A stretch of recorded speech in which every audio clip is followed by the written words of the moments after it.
সকালের ব্রেকফাস্ট কিংবা বাচ্চার স্কুলের টিফিন এই রেসিপিটি সত্যিই দারুণ।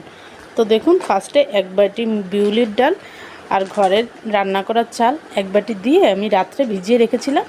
এবার সকালবেলায় সেইটা মিক্সারে দিয়ে একটু পেস্ট বানিয়ে নিলাম।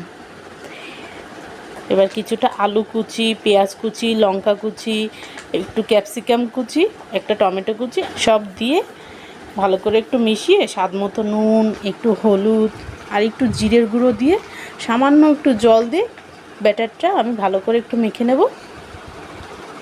এবার ছোট একটা তরকা প্যান বসিয়ে একটু সর্ষের তেল দিয়ে কিছুটা কালো সর্ষে আর গাছ থেকে তুলে আনা দুটো কারি পাতা এর ভিতরে দিয়ে এই ফোড়নটা আমি ওই ব্যাটারের সাথে ভালো করে মিশিয়ে নেব।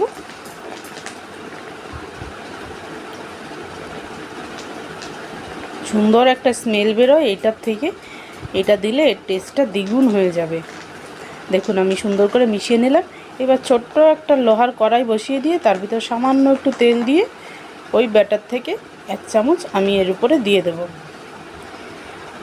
আস্তে করে ঢাকা দিয়ে 5 মিনিট অপেক্ষা করার পরে দেখুন উল্টে আরেকটা পাশ আমি এইভাবে ভেজে নেব। দেখুন এই পাশটা সুন্দর ভাজা হয়ে গেছে, কিন্তু